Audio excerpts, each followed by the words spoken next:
Marcus was 42 years old. For 12 of those years, he had been a builder of one life, the one he shared with Elena. He thought of it in structural terms because that was his language. The foundation was their meeting in a dusty university library, a shared table under a weak yellow light. The load-bearing walls were the vows they took, the mortgage they signed, the unspoken daily agreements that held a marriage upright. The finishes were the small things, the specific shade of blue she liked for the bedroom walls, the way he learned to make her coffee, the shared silence on a Sunday morning that felt not empty but full. He had designed their life to withstand stress, to distribute weight, to last. For 4,380 days, it had. Then came the note. It was left on the cool quartz of the kitchen island, propped against the sugar bowl. It was not long.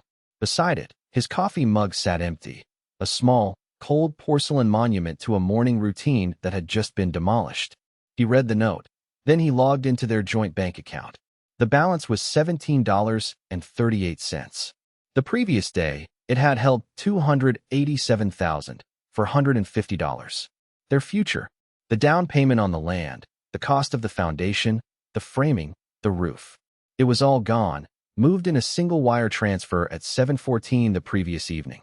What Marcus did next would not be loud. It would not involve shouting or breaking things. It would be quiet. It would be methodical. It would be structural. He would assess the damage, calculate the new load paths, and design a response that was as solid and as permanent as reinforced concrete. Tell us where you're watching from in the comments, and be sure to subscribe for more stories of quiet, deliberate justice. The life he had built was a testament to his nature. Marcus did not believe in grand gestures. He believed in the cumulative power of small, correct actions. He was a structural engineer, a man who spent his days ensuring that bridges did not fall and skyscrapers did not sway. He dealt in physics, in the unyielding laws of tension and compression. His work was a conversation with gravity, and gravity never lied. He brought this same ethos home. His love for Elena was not in poetry, but in the flawlessly maintained HVAC system.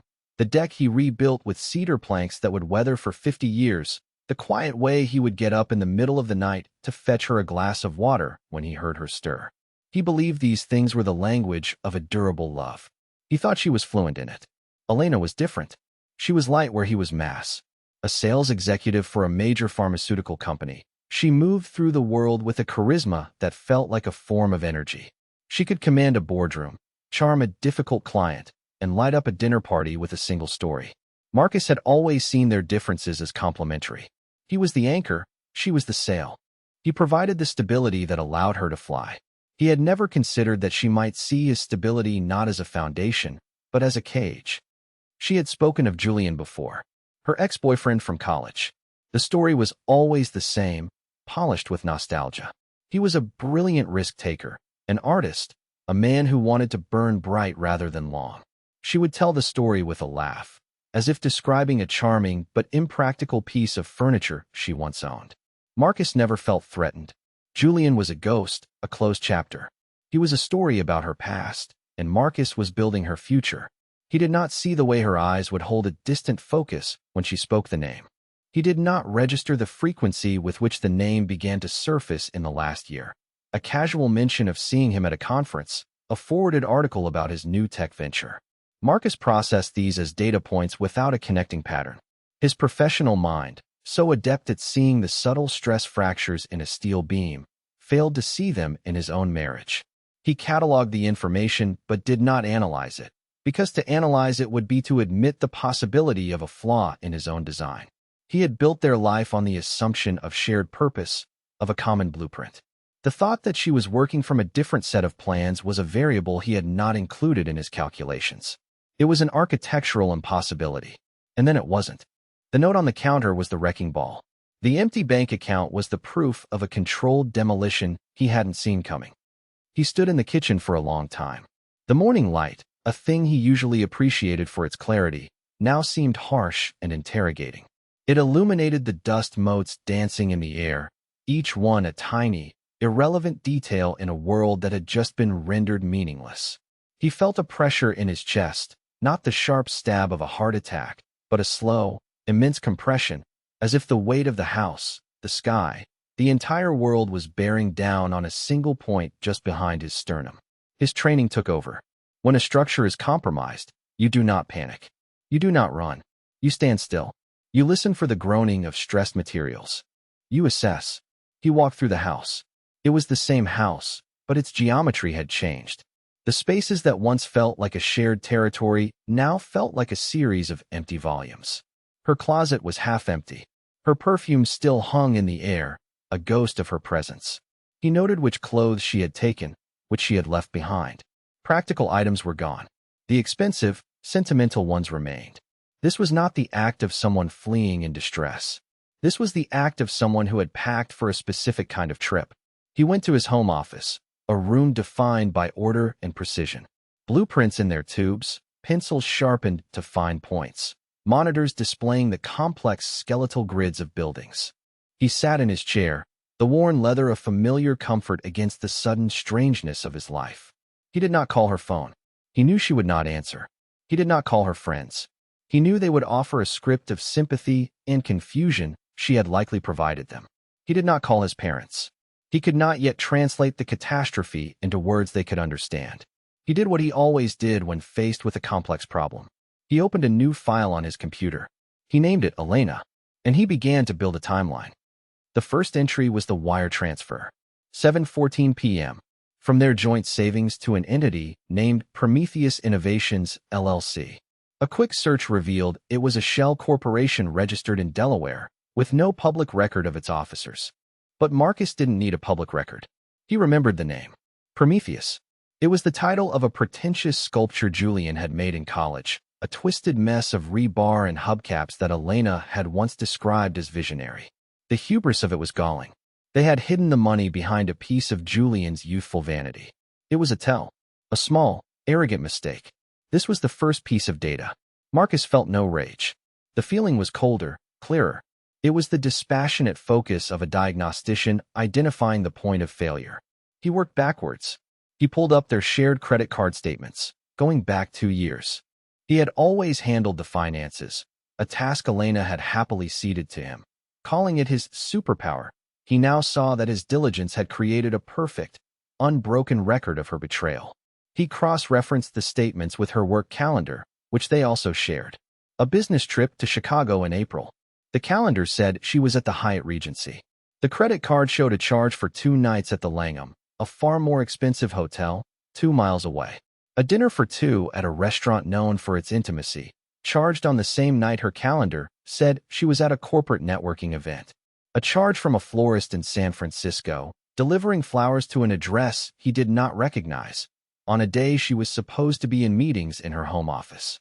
Each transaction was a brick in a wall he had not seen being built. Each one was small, insignificant on its own, a rounding error in a happy marriage. But together, they formed a structure of deceit that was horrifying in its architectural integrity. He worked for 6 hours without moving. The sun tracked across the sky, its light shifting through the window of his office. He did not eat. He did not drink. He just compiled the data, organizing it into spreadsheets, linking documents, building a case file with the same methodical precision he would use for a seismic stress analysis. The grief was there, a low, constant hum beneath the work, but the work was what kept him from touching it. The work was the retaining wall holding back the flood. At 3 in the afternoon, he made his first call. He dialed his younger brother, David. David was a forensic accountant. He lived a quiet life in a different state, a man who found stories in numbers. He picked up on the second ring. Marcus. There were no pleasantries.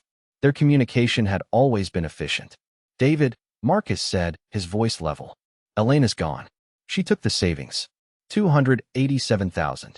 It went to a shell company, Prometheus Innovations. He heard the soft tapping of a keyboard on the other end of the line. David was already working. Delaware registration? David asked. Yes, Marcus replied. I need you to trace it. I need to know where it went, how it was spent. I need to know everything you can find on that LLC and on Julian Croft. He said the name without inflection. Just another piece of data. I'm on it, David said. There was no I'm sorry, or are you okay? They both knew those sentiments were implied. What Marcus needed was not sympathy. He needed information. The call lasted less than a minute. Information requested, information acknowledged. Call concluded. His second call was at 10:30 that night. He had spent the intervening hours creating a full inventory of the house, photographing every room, documenting every significant asset. He dialed Sarah Chun, his lawyer. They had been friends since their undergraduate days, a friendship built on mutual respect for each other's discipline. Her firm's website said her office closed at 6. He knew she often worked late. She answered, her voice tired but sharp. Sarah Chun. Sarah. It's Marcus Thorne. There was a pause. Marcus. It's late. Is everything all right? No, he said, the single word carrying the weight of the entire day. He laid out the facts with the same economy he had used with his brother.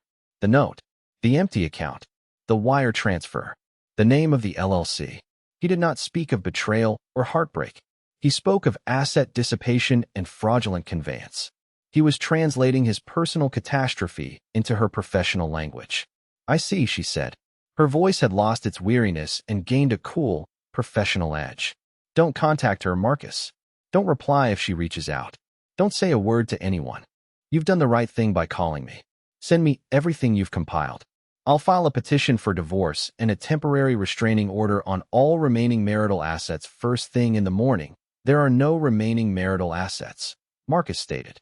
She made sure of that. Then we'll file for a judgment against her share, Sarah said, her tone leaving no room for argument. She made a mistake, Marcus. A big one. She thinks because the money is gone, it's beyond reach. She's wrong. He hung up the phone and looked at the file on his computer screen. It was no longer just a collection of painful discoveries. It was now an instrument. The next 6 months were a study in parallel motion. On the surface, Marcus's life was unchanged. He went to work. He arrived early. He stayed late. He delivered his projects on time and under budget. He spoke to his colleagues about load capacities and soil reports. He was a model of consistency, a man so steady that no one would suspect the ground had dissolved beneath his feet. His quiet nature, which Elena had come to see as a limitation, now served as his camouflage. No one asked questions because Marcus was not a man who invited them.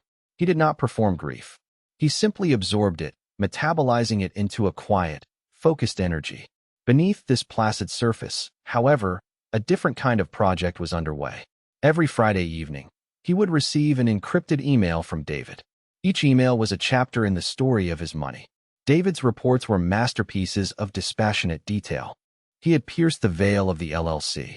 He had traced the flow of funds from the Delaware account to an offshore bank in the Cayman Islands, and from there, into the operating accounts of Julian's tech startup, Viridian Dynamics. Viridian was a house of cards. Julian was selling investors on a revolutionary AI algorithm that did not exist. The company had no product, no revenue. Only a charismatic founder and a slick pitch deck. The $287,000 from Marcus and Elena's account had not been invested. It had been consumed. It paid for the lease on a glass-walled office in a trendy part of the city. It paid for first-class flights to sham investor meetings. It paid for lavish dinners, expensive suits for Julian, and a high-end apartment lease in Elena's name. It was the fuel for a fantasy, and it was burning fast. Marcus read these reports in the quiet of his office, the glow of the monitor illuminating his impassive face. Each detail, a $17,000 charge for a weekend at a luxury spa, a $50,000 down payment on a leased Porsche, a $3,000 bar tab, was a fresh violation. But he did not allow himself to feel the anger. Anger was a corrosive agent. It weakened structures from the inside. He filed each report, adding it to the growing file on his hard drive. He was building a new kind of blueprint, one that detailed the architecture of their recklessness. Meanwhile, he worked with Sarah. She filed for divorce on the grounds of adultery and financial dissipation. As they had anticipated, Elena did not respond to the initial summons. The certified mail sent to her parents' house was returned unopened. The emails to her old address went unanswered. They followed the legal process with patient precision. They served her by publication, a small, unnoticed legal notice in a local newspaper, fulfilling the court's requirement. Elena and Julian, in their new life of frantic, expensive motion, were not reading the legal notices. They believed they had achieved escape velocity. They had left Marcus and his quiet, predictable world far behind. They did not know that Marcus was not behind them. He was simply moving on a different vector, one governed by law and consequence, not impulse. The court set a date for a default hearing. Elena did not appear. In her absence, with the mountain of evidence Marcus and David had compiled, the judge granted the divorce. He also issued a judgment against Elena for $143,725, Marcus's half of the stolen savings. Sarah had the judgment recorded. It was now a public record, a lien waiting to attach itself to any future asset Elena might acquire. It was a quiet, patient financial weapon. Marcus told Sarah to do nothing with it. For now, it was enough that it existed. He paid her fees from his personal savings, the account Elena hadn't known about. He had always believed in redundancy, in backup systems. From his distant vantage point, Marcus watched the inevitable collapse. David's reports began to show signs of strain in Julian's fabricated world. The spending slowed, then stopped. The Porsche was repossessed. An eviction notice was filed for the glass-walled office. The last report from David included a grainy photo taken from across the street from their apartment building. It showed Julian arguing with Elena on the sidewalk. He was gesturing wildly. She was standing with her arms crossed, her face a mask of strained disbelief. The charismatic risk-taker was revealed to be a simple con man, and the con was over. The investors were suing. The money was gone. The fantasy had evaporated, leaving behind the bitter residue of reality. Marcus looked at the photo and felt a profound absence of triumph. He felt only a quiet, weary sadness. He had seen this failure coming from the moment he saw the name Prometheus. Prometheus was the titan who stole fire from the gods and was punished with eternal torment. Julian, in his arrogance, had named his own fate, and he had chained Elena to the rock with him. It was 6 months to the day after she had left that she came back. Marcus knew she would. He had been tracking her flight from San Francisco, a detail David had provided. He watched the Uber turn onto their street from his office window. He did not feel dread. He did not feel anger. He felt only a sense of finality, the quiet calm that comes when a complex calculation is complete and the answer is known. The car pulled up to the curb. Elena got out. She looked thinner, the confident energy that had always surrounded her now replaced with a brittle tension. She looked at the house, her house, and a flicker of something, relief, ownership, crossed her face. Then she saw the bags. 3 black suitcases and 2 cardboard boxes, sitting on the perfectly manicured lawn, just to the side of the stone walkway. They were not thrown there. They were placed, neatly, side by side, perfectly aligned. It was a statement of order, not of chaos. It was his way. She stood on the sidewalk for a full minute, her flawed understanding of the man she had married crashing against the reality of the neatly arranged bags. She had expected a ruin, a man undone by grief, a house in disarray. She had rehearsed her speech for that man, a speech of regret, of confusion, of needing to find herself, a speech that would position her as a tragic figure who had made a mistake and now sought the sanctuary of his forgiveness. She had built her entire plan on the foundation of his supposed weakness, his passive love. The pristine house and the orderly bags were a structural anomaly she could not process. She walked up the stone path, leaving the bags where they were, and rang the doorbell. The sound was unervingly loud in the quiet afternoon. Marcus opened the door. He was wearing the simple, functional clothes he always wore at home. His face was calm. He did not look heartbroken. He looked rested. "Marcus," she began, her voice trying to find a note of gentle sorrow. "Can I come in?" He did not answer. He simply stepped back, holding the door open. He gestured toward the kitchen. It was an invitation not to a reconciliation, but to a meeting. The house was immaculate. Cleaner, she realized, than she had ever kept it. Her sentimental objects, photographs, a vase she loved, a small painting, were gone from the living room. The space was neutral, impersonal, like a house staged for a sale. A cold knot of apprehension began to form in her stomach. This was not the welcome she had envisioned. This was not the script she had written. In the kitchen, he gestured to the chair she had always used at the table. He remained standing. The power dynamic was clear. He was in his space. She was a visitor. She began her monologue. The narrator would describe it as a performance of contrition, delivered with the skill of a seasoned sales executive closing a difficult deal. She spoke of the intoxicating allure of Julian's vision, the feeling of being suffocated by the predictability of her life with Marcus. She framed her betrayal not as a choice, but as a kind of temporary madness, an illness from which she had now recovered. She cried, but the tears seemed calculated, designed to elicit a specific response. She spoke of missing him, of realizing that his quiet strength was the only thing that had ever made her feel safe. She ended with a plea. I know I destroyed everything, Marcus, but can we try to rebuild? I made a terrible mistake. I was a fool. I just want to come home. Throughout her speech, Marcus remained silent. He did not interrupt. He did not react. He simply listened, his expression unreadable. His stillness was unnerving. It was the stillness of a judge, not a jilted husband. When the last echo of her plea faded into the quiet kitchen, he moved. He walked to the counter and picked up a thin file folder. He placed it on the table in front of her. I believe this is yours, he said. His voice was not cold, not angry. It was neutral, the voice he used to describe the tensile strength of steel. She opened the folder. The first page was a copy of the wire transfer receipt for $287,450 to Prometheus Innovations, LLC.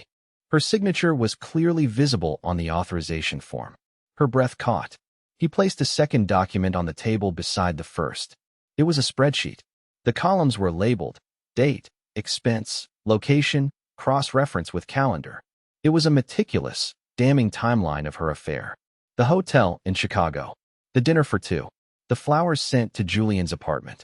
2 years of her life, reduced to a series of irrefutable data points. Her face, which had been arranged in a mask of sorrowful regret, began to crumble. The performance was failing. He laid down a third document. It was David's final report, a summary of the swift and total collapse of Viridian Dynamics. It detailed the lawsuits from investors, the liens on Julian's assets, the eviction notices. It was the story of where their money had gone, a bonfire of vanity and fraud. Elena stared at it, her mind refusing to accept the totality of the surveillance, the sheer volume of what he knew. She had believed her actions were hidden in the noise of her busy life. He had seen every signal. How? She whispered, the question dying on her lips.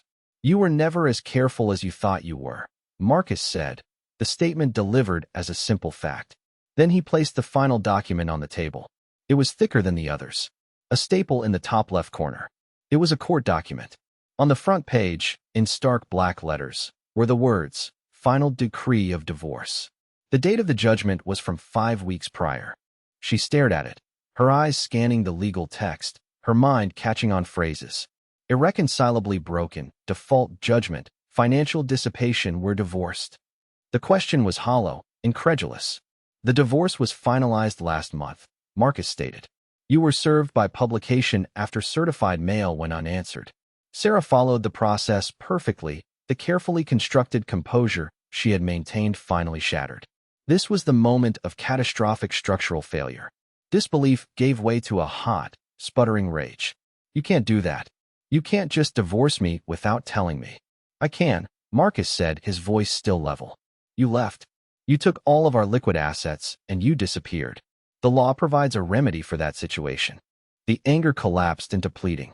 It was a desperate, panicked sound. Marcus, please. I have nowhere to go. He has nothing. I have nothing. The money is gone.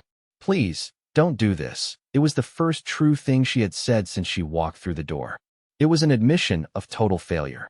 He looked at her, and for the first time, he allowed a flicker of something to show on his face. It was not pity. It was something closer to resolution. The consequences of your choices are your own, Elena, not mine. He picked up the copy of the divorce decree and pointed to a specific paragraph. The court also issued a judgment against you for my half of the savings. $143,725. It is a legal debt.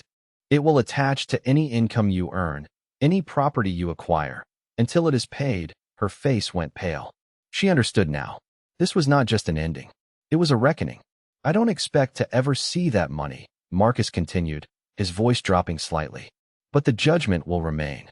A permanent record. He walked to the front door and opened it. The late afternoon sun streamed in.